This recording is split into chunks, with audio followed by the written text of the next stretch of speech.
बेटे के पास। वो बेचारा तो कमा के, वो डिज़ाइनर है, काम करता है और खाता है, उसको क्यों लाते हो उसको? मीडिया मेन स्ट्रीम में चला है स्टोरी से। नहीं, कोई नहीं, कहीं नहीं देखी मैंने, आप ही कह रहे हैं। सर अगले साल लोकसभा चुनाव है, क्या देख रहे हैं बीजेपी का भविष्य कैसा लग रहा है? मैं तो विश करता हूँ उनको ठीक रहे, पर कुछ राजनीति का और चुनाव का कोई पता नहीं होता क्या होगा। जो मौजूदा परिस्थितियाँ हैं उसमें क्या लग रहा है आपको? मौजूदा परिस्थितियाँ उनके लिए कठिन है, उनको कुछ चीज़ों को करना पड़ेगा। एक तो अडानी वाला मामला जो है, उससे प्रधानमंत्री को हाथ धोने पड़ेंगे। अभी तक उन्होंने जवाब नहीं दिया है, पार्लियामेंट में भी वो बोले तो अडानी पे नहीं बोले हैं। उसको अगर नहीं करेंगे तो नुकसान हो जाएगा। और ये पुलवामा पे भी उनको स्पष्टीकरण देना चाहिए, और एक्शन, अगर कोई जांच हुई है तो एक्शन लेना चाहिए। आखिरी सवाल सर, आप अपनी सुरक्षा को लेकर भी कई बार बता चुके हैं कि आपकी सुरक्षा को लेकर। मेरी सुरक्षा, कश्मीर की जो कमेटी होती है उन्होंने लिखा था कि इनको यहाँ खतरा है पाकिस्तान के एलिमेंट से भी, लोकल से भी, और इनको Z+ सिक्योरिटी होनी चाहिए। लेकिन मेरे पास अब सिर्फ एक वो है PSO, दैट्स ऑल। पर मैं उसकी शिकायत नहीं करता, वो समझेंगे बड़ा मैं डर गया। मरना तो इंदिरा गांधी तो सारी सिक्योरिटी के बीच में मर गई थी, कि मरना होगा मर जाएंगे। सर जातिगत जनगणना के बारे में? जातिगत जनगणना जरूर होनी चाहिए। सर एक सवाल मेरा भी, आप ये जो इंटरव्यू दे रहे थे उसमें आपने कहा था कि मेरी जाति और मेरी कौम के लोग अगर बीजेपी ने मुझे मरवा दिया तो वो सभाएं नहीं करने देंगे, इसके बारे में क्या कहें? मुझे अपनी कौम पे फख्र है कि वो अगर मेरे साथ जाति होगी तो वो ज़रूर रिएक्ट करेंगे। क्या किसान आंदोलन जैसा मूवमेंट दोबारा बीजेपी के सामने आ सकता है? ऐसा कोई बड़ा मूवमेंट जो लंबा मूवमेंट चला था और सरकार बैकफुट पे आई थी, आ जाएगा तो बहुत अच्छा रहेगा। ऐसा कुछ हो रहा है देश में? ना, मुझे अभी नहीं लगता, लेकिन होगा तो मैं उसका समर्थन करूंगा, साथ रहूंगा। ठीक है सर, धन्यवाद। को लेकर जो कमेटी बनी थी वो आज तक नहीं बनी सर। वो जो कमेटी बनी थी उसका अध्यक्ष वो आदमी था जिसने काले कानून ड्राफ्ट किए थे, तो इसी वजह से किसान संगठन उसमें गए ही नहीं।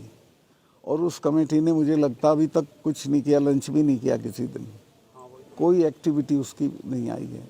इसके माने सरकार की नीयत MSP पे ठीक नहीं है, और अगर MSP का उन्होंने वादा पूरा नहीं किया तो उनको कठिनाई होगी।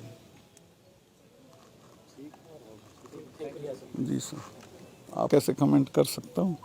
वो प्रधानमंत्री के सीरियस उम्मीदवार हैं और उनके भाग्य में होगा तो हो जाएंगे। क्योंकि वो पर हस्ताक्षर का मुद्दा छाया हुआ था, एक का नाम आपने लिया था, दूसरा कौन है जो संघ से जुड़े? देखिए, ये 2 फाइलें नहीं थी, 2 मामले थे। एक था इंश्योरेंस का और एक था एक हाइडल प्रोजेक्ट का।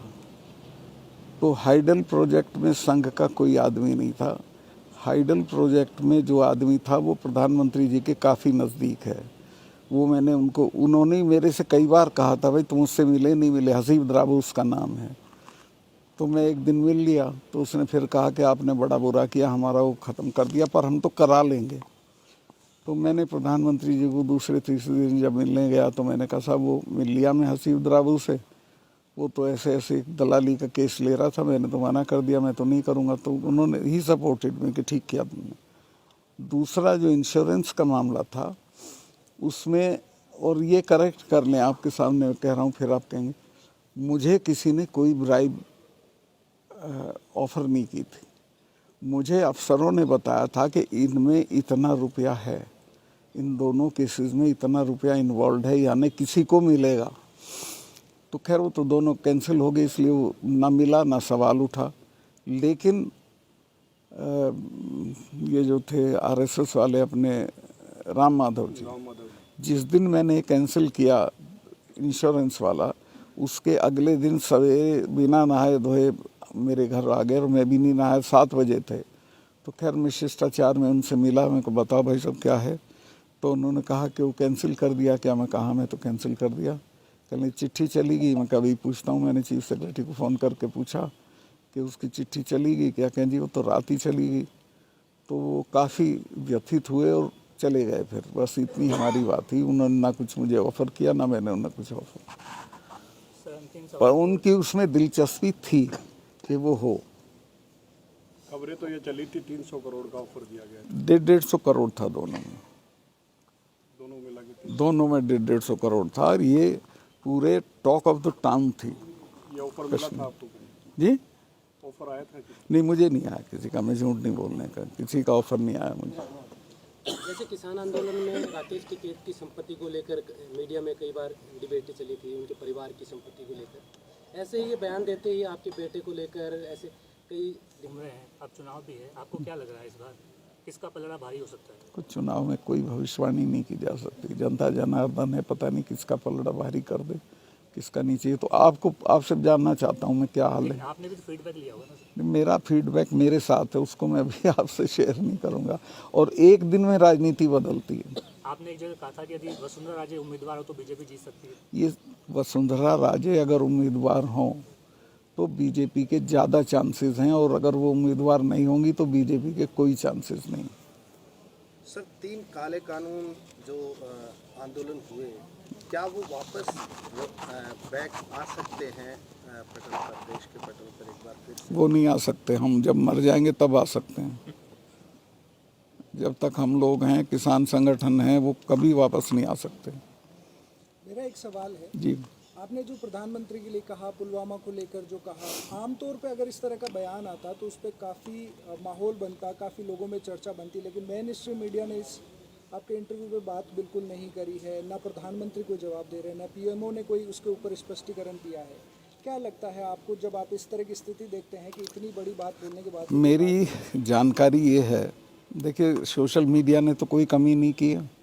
मेरी जानकारी ये है कि उसी शाम पीएमओ में बुला के नेशनल मीडिया के इम्पोर्टेंट लोगों को ये कह दिया गया था कि एक लाइन नहीं जानी चाहिए इसकी, और 8 दिन से अतीक चल रहा है, ये नहीं चल रहा। वो तो सोशल मीडिया है, वो उठाए हुए, तो उसको तो आप रोक नहीं सकते हैं।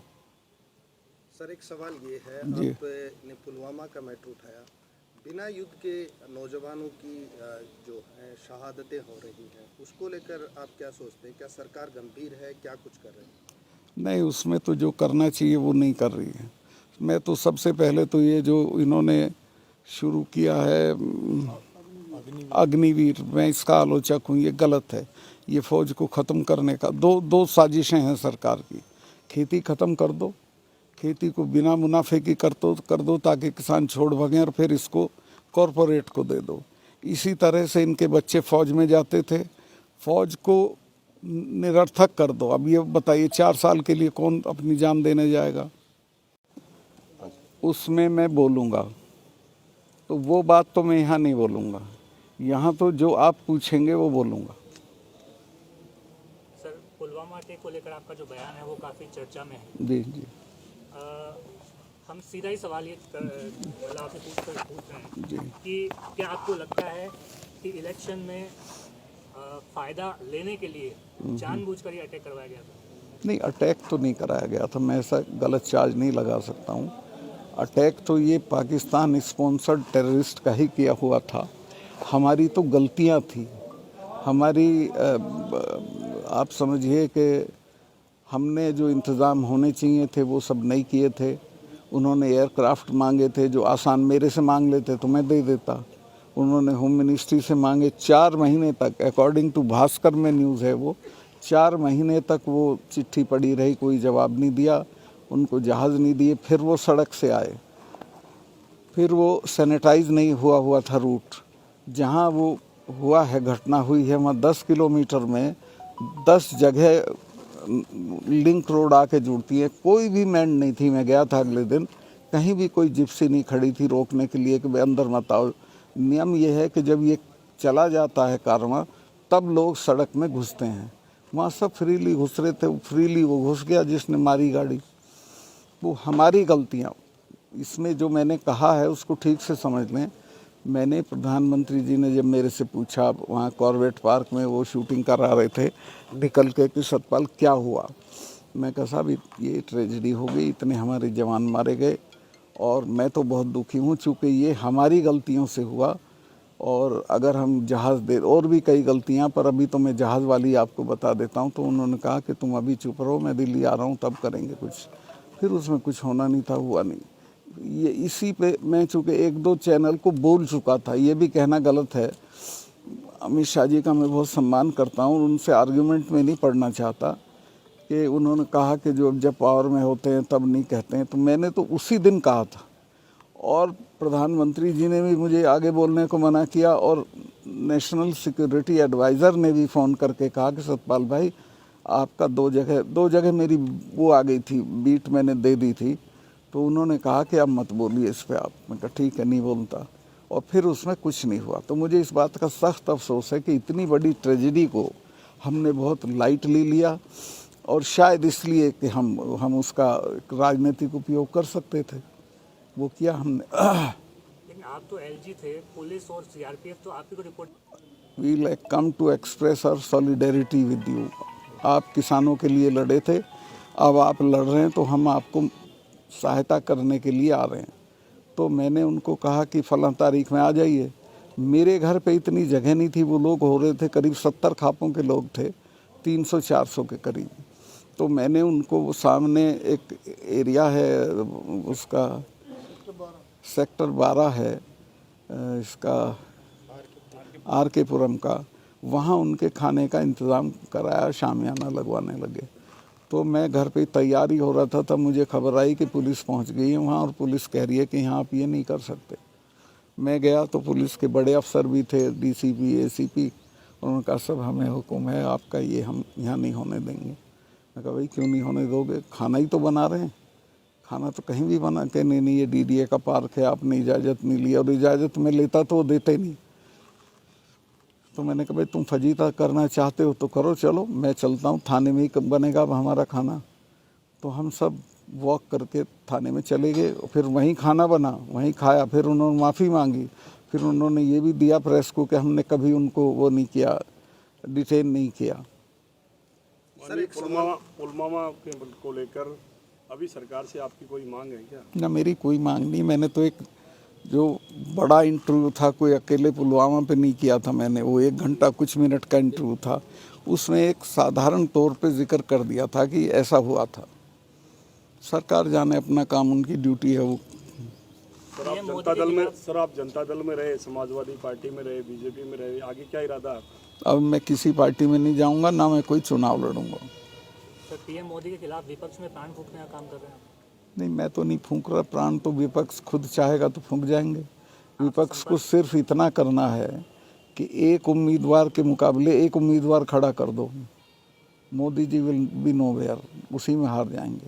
लेकिन क्या ये संभव है? संभव है, ये तो मुझे लगता है हुआ पड़ा है। कौन है चेहरा?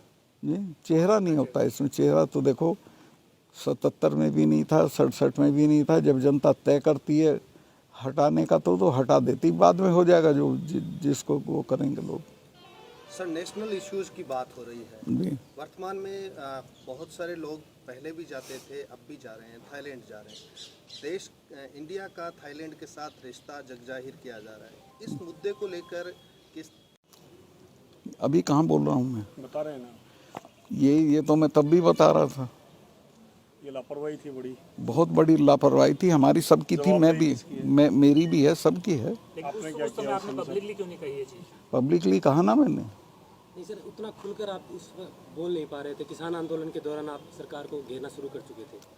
किसान आंदोलन पे तो मैं खुल के बोला, इस पे मैं इसलिए नहीं बोला कि ये नेशनल सिक्योरिटी का मामला था, और अगर प्रधानमंत्री किसी भी कारण से आपको कहते हैं कि आप अब इस पे मत बोलिए, तो आपको उतना लिहाज तो करना पड़ता है।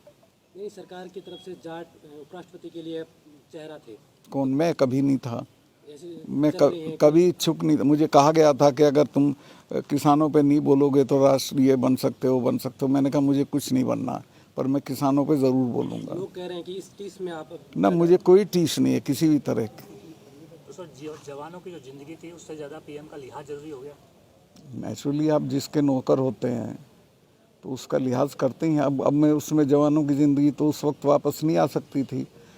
मुझे ये पता चला कि उसमें जांच हो रही है, मुझे लगा कि इसमें रिस्पॉन्सिबिलिटी फिक्स होगी, जो कभी नहीं हुई।